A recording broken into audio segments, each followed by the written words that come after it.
Your number one critic for edible greens and horror screams. Welcome back, hi reviewers. I'm your host Alissa, and we are here now for episode 5 of High Reviews.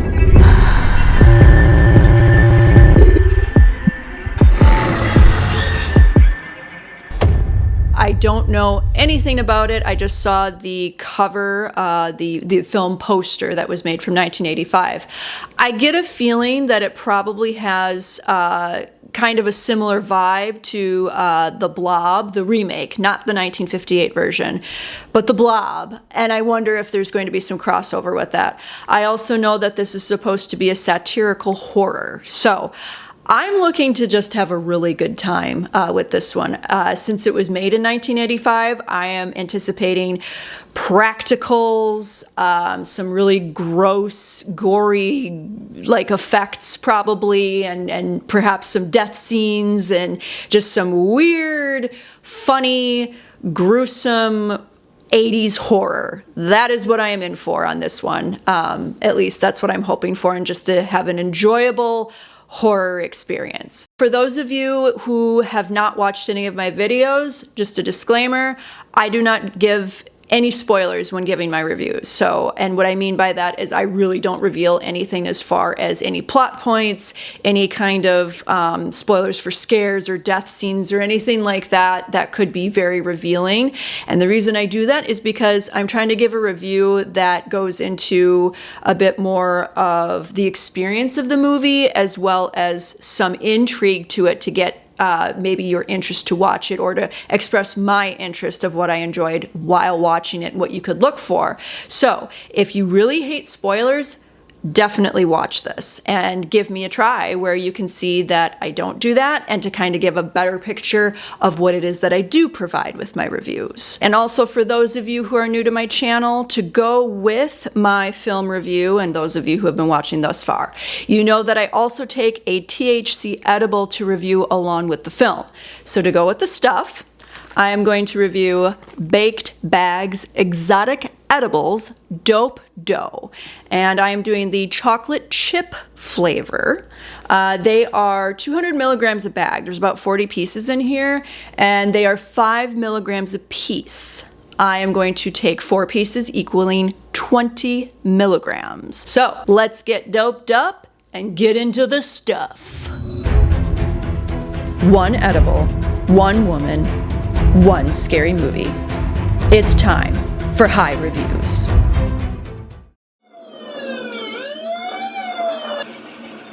What the fuck? Oh, come on. Oh, Jesus Christ. Okay. I was somewhat correct in what I was expecting with this film after watching The Stuff. My first question that I have that I would love to know, and maybe I can go down a rabbit hole if I really feel that inclined, but truly, I want to know, what was their budget for whipped cream and shaving cream? I feel like they had to have had an abundance of both for this movie. And if you watch it, you'll see why I'm asking that question. That was one thing that came to mind while I was watching this, was truly how much money did they spend on both of those things? It had to have been a considerable amount. This truly was an 80s film.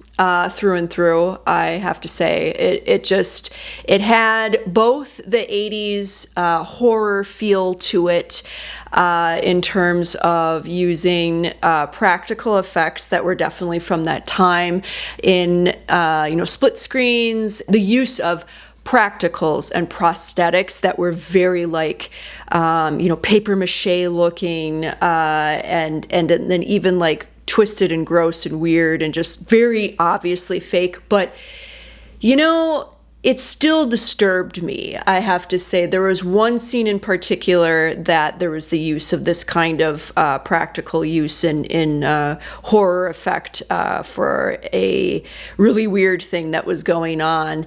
And you can see visibly that I reacted to it, even though I knew it was fake, even though I knew it was over the top.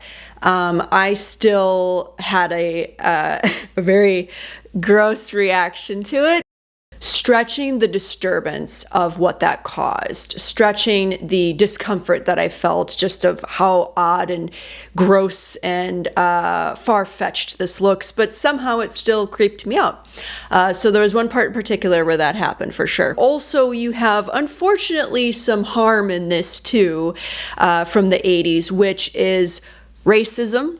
That was definitely prevalent in this movie, unfortunately, with some of the, I guess, the way that they portrayed certain characters, also literal things that were said that were racist.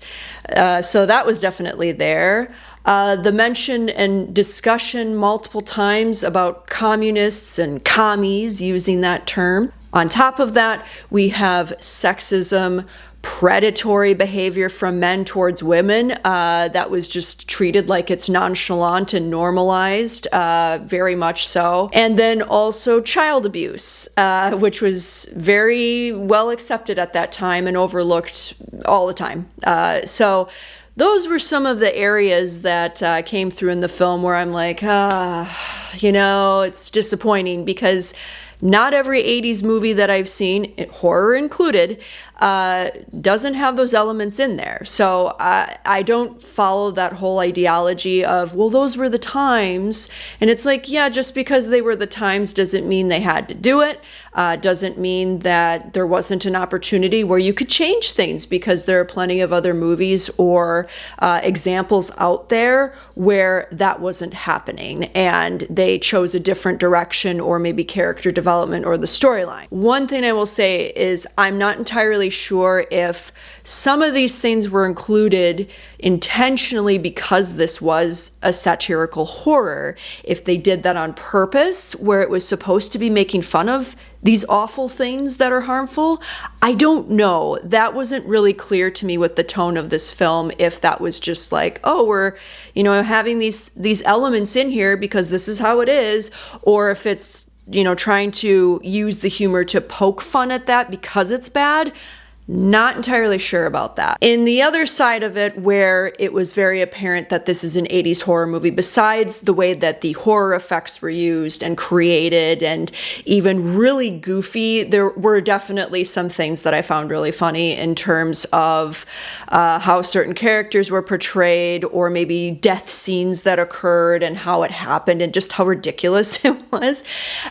Even the dialogue, how it was written, there were definitely where you're feeling of that time. And one of the highlights that I'll say too about this movie specifically, and I think it's kind of the main thing that was focused on for sure, where they nailed it in the 80s time, but also that it was very accurate to how advertising was done. So there is a main overview here of the use of how our again, this is funny because I just did the review on The Hunt and talking about how our government is and wondering how it really looks out for its people. In this film, it goes through from the perspective of consumerism and advertising, and then also how the government, I would say, like, maybe not focusing highly on the government scale just yet, but that it can get there. But it does, because we're looking at the FDA.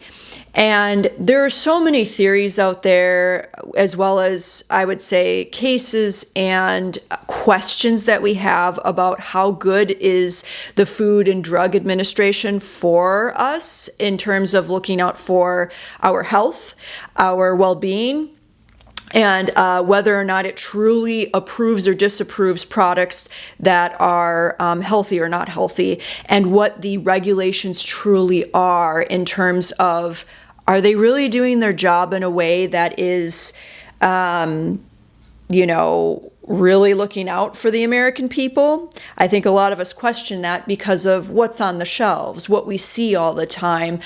There's a lot of unhealthy things out there, but also specifically curated to make the food addictive. And that is a main thing here that is definitely depicted on a, of course, extreme satire, extreme satirical horror level of how big and how ridiculous it gets. Yet, the core of that, I feel like we can relate to that. Those of us who are aware and or look into this, and I don't know how many of you out there read all of your food labels to the extent that you can, to know exactly what it is that you're eating and to know the ingredients of what it is. So for example, whenever a label says natural flavors, what does that mean? I mean, we don't even know what that is. And the fact that they're not listing that and being specific about it and really outlining natural flavors, aka lemon or whatever, they don't write that out. They don't tell you. So they're hiding something. There could be anything. It could be sawdust for all we know, but I mean, that I'm not saying that's what it is, but truly, we have no idea what it actually is. The FDA, they are part of our government in approving food or signing off on things. And this film took it to a whole new level of what they were willing to do to get people addicted to a food, to get people addicted to something that they must have. And this isn't just food, it's products in general. This is how I'm looking at this, is how our country and government tries to use consumerism to keep us locked in so that we continue to spend money, we continue to have a need, a desire, a craving for something, whether it be a product, electronics, or a car, the latest phone, food, all of these things. And that the creators of this movie did an excellent job of, right from the start, showing how they are using the media, using advertisement, using the times. It was through music, television, radio stations, billboards, in the stores, all over the place, of how it's just hammering at you over and over again that you need this thing, that you have to have it. And then once you have it, you will never want anything else. And just how extreme that is. And then the pressuring of other people, societally or our friends or family, when they are part of this inner circle of something so great, and how they're telling you about it and trying to get you to come on board with it, that's very real too. As an example for myself, I am an Android user. I do not have an iPhone. I have never been with that camp, simply starting with, I just didn't. But the point is, with that example, I do get pressure from people like, why don't you have an iPhone? You should have an iPhone. And it's like, because I don't want it. I like my Android just fine. That's it. There doesn't have to be any other reason. And I'm the kind of person that's not taken by trends or things that I feel like I have to have most of the time. I'm pretty happy with something if it works. And also if I find something that I enjoy or it's great already, I'm really going to stick with that unless something significant happens where it's dysfunctional or the product has declined in quality or whatever. In this film, how they depicted that as well, the pressure of other people being with the in crowd, or you need to do this thing or enjoy this thing or try this thing. And if you don't, then, you're going to be on the outskirts. You're going to be ostracized. And that they did this in every way possible, again, to an extreme. But I felt like it was extremely relatable to how consumerism works, and then also how advertising works. And with the 80s setting, oh my God, they nailed it with the color schemes, the way that everything was laid out, the designs of products, or just the way things looked, the stores, the settings. And of course it was of that time, but they really took it up there in even the commercialism that they used, the fake commercials for the stuff, and how it was shown that I felt like I was literally in the 80s. Really, I think the big villain in this film isn't exactly what you would think it is when you're watching it, because in a satirical way, it's, again, those who are in charge. Again, it is those who are supposed to be protecting us, those who are supposed to be wanting the best for us. And it's like, are you? Do you really care about our lives? Do you really care about, giving us what's healthy and good and doing what's best for us? Is that true? I said at the beginning, before watching the movie, that I questioned if this could have had a nod to The Blob in some way, or maybe inspired, again, the 1988 version, not the 1958. Although it's possible that maybe the creators of the stuff had seen the 1958 film or thought of it or what have you, I'm not sure. But definitely a very different story, yet I do feel like, okay, I can see some crossover here, and maybe 1988's The Blob thought of some things from the stuff, who knows? But I don't think that was too much of a leap for me in saying that, and I wasn't that far off, so there were some tie-ins. But another film that came to mind when I was watching this, The Invasion of the Body Snatchers. Absolutely. There is a whole kind of concept here about hive mind, which is always frightening, especially when it's at a rapid rate. Great movie. It still stands today, even though it's from the 70s. Oh, such interesting camera work and really great score, but just the concept is disturbing, of course. And I kind of thought of that movie with the hive mind part of things, and as well as like how quickly something can affect people, and in great numbers. I always pay attention to cast as well, especially if I recognize someone. So I have to mention the two cameo roles that I noticed. Danny Aiello had a small part in here. I recognize him from Tales from the Dark Side, is where I first saw him. And his part was small, but it was great. Not quite what he usually does, but it was enjoyable. Paul Sorvino, I recognized, because when I was watching the movie and I saw his part in here, I was like, oh my God, I know him. Why do I know him? Romeo and Juliet, the 90s film with Leonardo DiCaprio and Claire Danes. He played Juliet's father.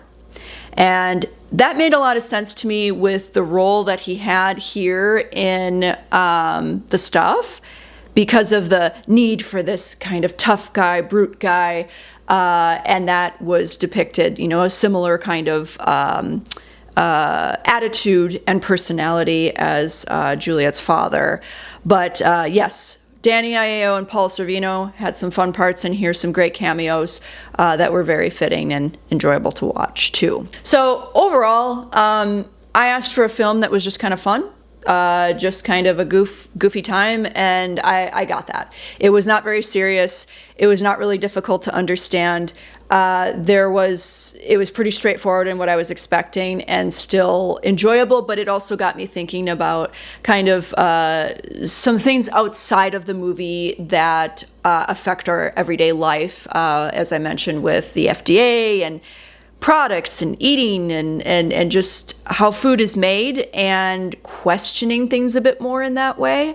I am a person that reads labels on everything that I consume. That was not how I've always been, but became that way because of different things throughout my life and needing to make dietary changes at times. But also just, I want to know what I'm putting in my body. And so that's something that I think we can all question and maybe think about a little bit more, and not to get sucked into what an advertisement is telling us, or maybe what another person is telling us, and maybe looking into things a little bit more ourselves and doing that more often in general. So if you want a fun 80s film, satirical horror, and just something a little weird and different, watch the stuff. Now for my edible review. I had tried the Baked Bags Exotic Edibles Dope Dough chocolate chip, and I mentioned that I had taken, I ate 4 pieces, which equated to 20 milligrams total, 5 milligrams per piece of dough. And I thought, okay, this won't be too bad at all. It'd probably be, a little more level, because the last episode for The Hunt, I had, 43 milligrams of the Treehouse syrup, and that was a little much for me. So I thought, okay, 20 milligrams of the dope dough I can handle. And I had thought that that would be the case in terms of it being pretty level. So firstly, tastes great. Does not taste weedy at all. Did taste like cookie dough. Did have the texture of the cookie dough itself, and nice, decent-sized bites to consume and enjoy as a snack. It's a great movie snack for sure. It fits with this so well in terms of you want to sit down and watch a movie and eat some cookie dough balls. It works really well. Also, fun fact, you can bake these. You can just bake a sheet of them in the oven if you want and have actual cookies, which is kind of fun. I might try that if it doesn't smell too much when I'm baking, because I live in an apartment, so something to watch out for. When it started to affect me, I would say within a half an hour, I started to feel a little bit of like kind of a warm feeling and just like a little like level kind of, I could start to feel the THC taking effect. Now, towards the end of the movie, or maybe, I'd say like 45 minutes into an hour ish, that's when it started to kind of like starting to rise for me.